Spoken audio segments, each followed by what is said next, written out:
Bonjour à tous, j'ai bien fait de vous mettre un indice de confiance de 1 sur 5 à Cagnes avec le gagnant en 33 contre 1 qui se balade. Bon voilà, c'est comme cela à Cagnes. Heureusement, les quintés au galop à Cagnes vont bientôt s'arrêter. Ouf!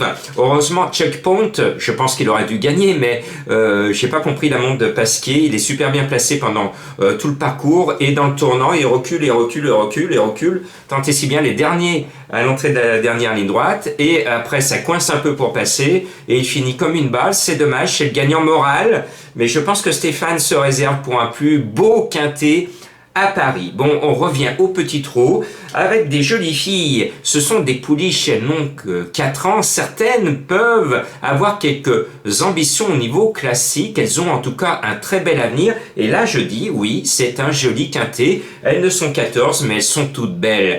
Et la plus belle à mes yeux, c'est le 13 Hera du Goutier, parce que je suis un fan des Duval d'Estaing, qui viennent de remporter une grande course très récemment, et ils le méritent amplement.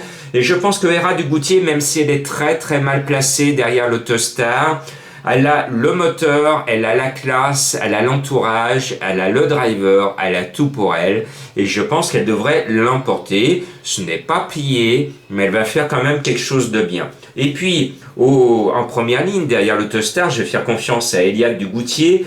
Elle a le numéro 8, c'est la préférée des Garato. On a Gelormini dessus, l'entourage est confiant. Voilà, tout pour plaire. Et puis le 3 Hermine Sibet, eh bien, elle a démontré, lorsqu'elle est sage, qu'elle peut largement faire l'arrivée d'une telle course. Elle est confiée à la nouvelle star Éric Raffin. Avec elle, attention, hein, c'est une fois bien, une fois capricieuse, distancée. Si on suit sa logique, normalement, elle était troisième distancée, sa musique, elle devrait être troisième. Donc c'est pour ça que je l'ai mise, à condition qu'elle respecte sa logique d'être sage une fois sur deux. Et puis le 6 Agnès Quick, c'est Goop qui est dessus. Il va essayer de battre Raffin, histoire de faire un pied de nez façon FaceTime Bourbon. Donc Goop va essayer de précéder Raffin sur le poteau avec Agnès Quick, le 6, qui est une bonne pouliche et qui devrait justifier ma confiance. Vous le savez, souvent à l'Autostar, tout se joue le plus souvent en première ligne. Et pourtant, sans blague, je reviens en deuxième ligne avec une petite bombe comme vous ne les aimez pas. C'est le 14 Inaya de Sim. C'est une Mathieu Abrivard. Elle reste sur une victoire foudroyante. Elle m'a ébloui. Mais le problème, c'est du distancer. Une fois sur deux, elle est distancée. Donc accrochez-vous.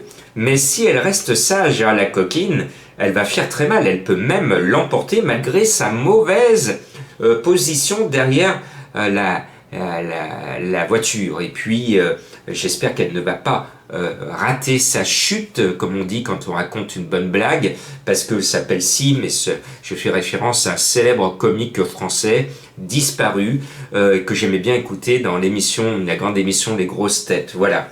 Bon, histoire, justement, je vais vous raconter une bonne histoire maintenant avec le 5, Histoire d'Una. Elle est très ambitieuse, elle le mérite, elle a montré déjà sa qualité, elle est super bien placée derrière la voiture, tous les feux sont au vert, et puis...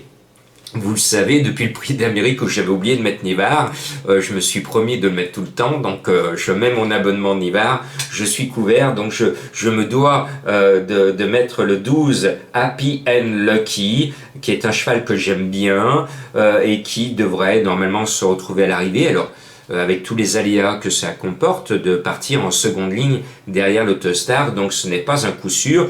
Et vous allez me dire, mais et le coup de cœur? D'habitude, il est premier, deuxième, troisième, quatrième, cinquième. Oui, ça c'est d'habitude, mais je n'aime pas la monotonie, donc je change mes mauvaises ou bonnes habitudes en mettant mon coup de cœur en dernier, parce que c'est un vrai coup de cœur lyonnais, puisque je connais depuis des années, depuis mes premiers pas sur les champs de course dans la région Rhône-Alpes, la famille l'a fait, et ils nous présentent leur petit champion actuel, le 4 Heidi Loulou. J'aime bien son nom. Le cheval a brillé dans notre région, et puis ces derniers temps, ce cheval, cette jolie pouliche, a démontré que elle pouvait regarder les dames parisiennes, les yeux dans les yeux, sans avoir à rougir. Elle arrive à les suivre et elle arrive même à en précéder quelques-unes qui ne sont pas mauvaises. Donc c'est mon coup de cœur qui va certainement être à 25-30 contre 1. Mais c'est mon coup de cœur qui vient de Lyon, en tout cas de la région lyonnaise, ce numéro 4. Voilà, on va essayer de retrouver la tête du caissier, de lui refaire la bise. J'ai donné quand même 9 événements sur les 12 derniers disputés, dont les 2 quintés de lundi et mardi.